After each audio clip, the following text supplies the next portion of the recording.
Going to join alongside by the 130-pound champion, Chris Colbert, joining us. Chris, how are you, my man? Thanks so much for joining us. I'm good. What's up? How are you? I'm doing okay, man. Obviously, a rather difficult time with what has been taking place with the the coronavirus pandemic, and obviously the social issues that we have encountered in our world with the death of George Floyd, and we've seen peaceful protests go on across America and everything else. And tell us first, Chris, how are you doing? How's your family? I know that you are Brooklyn 80, very proud, but how are things been for you? I mean, as we all know, we all fighting right now. We all fighting the coronavirus. Oh, my bad. Sorry. Fighting the pandemic that's going on. But I'm just trying to stay active as much as I can. I had a lot of deaths between a lot of people I know going on during this time and right before the coronavirus started. So it's got my heart stay focused and stay dedicated to the craft so I can retain my title when we get back. Chris, what was that like for you? Because I have known you for a long time. What was that like when you became the champion of the world on national television? I mean, it was more like an expectation for me. Like, my name is Primetime, and that's a part of my name. Like, the P stands for preparation, the R stands for responsibility, the I stands for intelligence, the M stands for management, because I manage my time and everything right, and the E is expectations. As you know, I expected to be great. I expected to be world champion. I expect to win more titles. I expect to take over the 130 division, then move up to the 135, and hopefully the 40 division. Like, I expect all this to happen. So, like, I don't really get to, like, where fighters go in the ring, they start crying, and when they win, I expected this. Like, I knew this was going to happen before it happened. What you call that? Deja vu? Yeah, exactly. Well, see, I know that you're a big visionary, and the thing that people don't necessarily know too much is you were fighting on big cards at Barclays Center for a while. For people that don't truly know, there was a fight that we did years ago at the Sands Casino in Pennsylvania, and we used to do toe-to-toe Tuesdays on FS1. Yes, sir. You were a swing bout, and what happened was that after the main event was over around 11:30, you fought an undefeated fighter from Philadelphia, and you beat him, and it was the fight of the night. But you have been, it's not like this was just given to you. You have been busting your butt and working hard for a very long time, fighting the first fight of the night or the last fight of the night after TV. Is it great to see that finally it's kind of come in full circle for you? Yeah, I remember that fight like it was yesterday. I told him that I told Al from day one that I'll be something special. Like, I don't want to fight. I don't want to take the easy route. I don't want to fight real tomato cans. I want to fight people that's going to fight back, because I want to show y'all what I'm really about. And now to see myself on national television fighting for defending the title is even better. And I'm just gonna keep doing what I gotta do. Keep making y'all have something to say about me good after the fight. Well, whether if it's good or bad after the fight, because every time y'all know when I step into the ring, it's something that y'all can post that y'all remember. If it's either me talking to the commentators or me talking to the fans or me doing something spectacular or my defense, if it's something, but I always make sure it's something that I'm going to leave my mark in the ring every time I step in there. You have a very unique approach. You are a showman. You are an entertainer. I know, you pay respect to, the Mexican boxing crowd because of the fact that your trainer, Arielano Sosa, is Mexican. I think Sosa is one of the most underrated trainers in boxing today. And I love the chemistry that you have with each other. He's been talking about you forever. What is that relationship like with your trainer? I mean, he's more like a trainer. He's more like a father figure. That's my father. As everybody know, I call him my dad. That's my dad. He raised me into the man that I am today. And I just appreciate him, and I thank him for everything he has done. Him, my team, his family. And listen, like I told him, we're going to ride this till the wheels fall off. Who do you want next? I know that there is a possibility of fighters, you know, it's looking like fighters are going to have to perform without fans.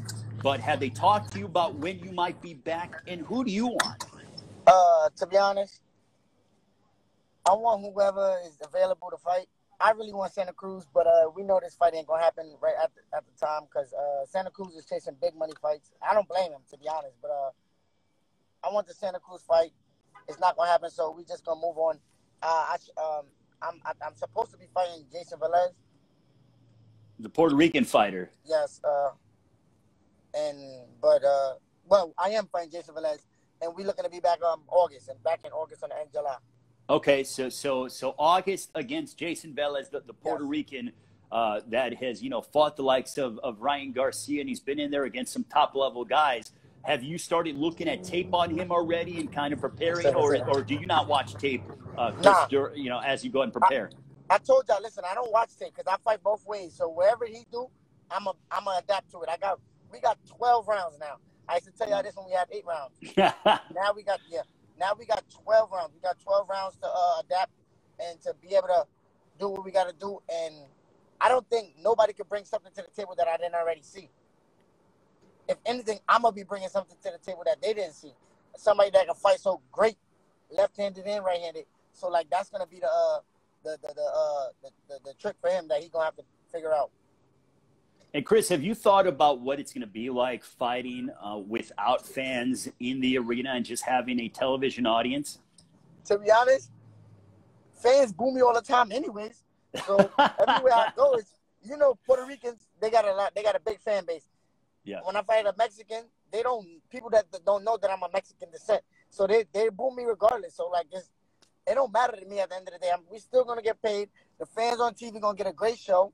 I'm going to go out there and do what I do best, and that's win and dominate performance. Hopefully stop him, because to be the first person to stop him is going to be a good thing. Look on my resume, but whatever I got to do to win, that's all I'm looking for. I'm just looking for the win. Let's go back a little bit, almost a year ago, when you had that highlight reel knockout in Bakersfield, California in September. So when people talk about and they look at your record and the knockout percentage isn't like 80, 90%, which is very hard to do, but you have power. Can you tell us about how gratifying that was? Because I think that the knockouts are going to start to pile up for you as you move forward and you continue to develop into the prize fighter that you are. Like I told y'all before it was more of me punching and moving at the same time. Now it's me, close your window. Now it's more of me punching and sitting there, like sitting on my punches. I was punching and moving at the same time. So you can't have much power when you're punching and moving at the same time. You know what I'm saying? Yes. Now I'm actually sitting there because you get into that level. I'm getting to that level in the sport where they gotta respect you. Exactly. They're not gonna respect me if I'm slapping them and no type of power behind it. So now I gotta demonstrate on other fighters, so these other fighters will know that I got a little something. If they still don't believe it, they're gonna have to come see it firsthand. Chris, how many more fights would you like to get in this year? You mentioned that you are likely going to be fighting Jayson Velez sometime this summer, but would you like to get another one in before the end of the year, or what's your thinking? Yeah, definitely. But the way it's going, hopefully we can get 2 in. I'll be blessed to have 2 fights in this year. And but if we can't, listen, everything happened for a reason. It's God plans. Like I told you, I've been in a predicament where when I first started, I started off hot, 3 fights straight. Then I slowed down for a little while. I have 1 fight in a year, and then I have 1 fight another year. Like, so it was slow. So like I learned over time, patience is key. Patience is going to get you where you need to be. When you rush the process can get messed up. And the work, and like Dion said, this told me the other day, a lot of people try to be that guy until it's time to be that guy. You got to remember, you was born that guy. But he didn't say it like that. He said the N-word, but I'm not going to say that on. I got you. Chris, Father's Day is coming up in a few weeks. You are a father. Yes, sir. What has that experience been like for you? Has that altered your thinking when it comes to how you approach your fights? And what has this experience been like? Because, I mean, I'm not a father, but I know, you are so happy and elated with your newborn.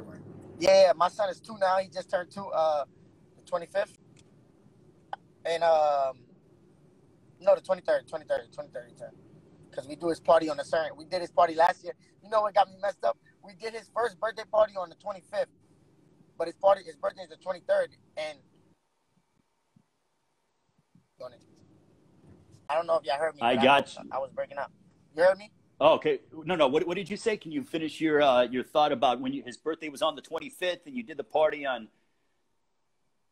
No, we did the party on the 25th, but his birthday on the 23rd. So it would get me confused. Like, that was his first birthday, so it would get me confused. Like, dang, his birthday is the 25th. No, it's the 23rd. So I know when his birthday is, but it just always confused me. But his birthday just passed. He's 2. He's getting bigger. He's more fun. You know, the bigger they are, the funner it becomes. And my son been at my fight since he was born. His first fight he came to, he was only 3 months. And wow. And he's in love with the sport. Like, I don't really want him to do the sport, but he's in love with the sport. Like, I could take my son to the gym, and he will not run around and bother nobody. He would put on a pair of gloves and hit the bag the whole time. Wow. The whole time. Like, with no problem. I don't have to look for him or nothing. Like, I took him to the gym. The last time I took him to the gym, I was looking for him, like, oh, my son, he's over there hitting the bag.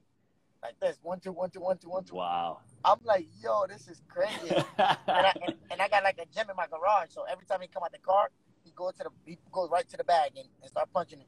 So it's like, that's like a big inspiration and to keep pushing me, like to make sure I do great. My son have to see me do great, have to see me win every time.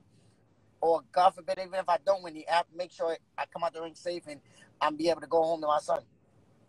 Well, Chris, finally, we appreciate your time. What do you want to tell all your fans that are watching right now? As you know, we were excited to see you back inside the ring this summer against Jayson Velez. But, you know, what do you want to tell the public out there? I just want you all to stay safe, stay out these streets because, you know, times is hard right now. I'm sending my prayers to everybody that lost someone or that someone that's battling the coronavirus. And just stay tuned. We'll be back end of July, beginning of August. It's prime time. Make sure y'all tune in on Fox. We going to work. And I will keep my title. My title ain't going nowhere.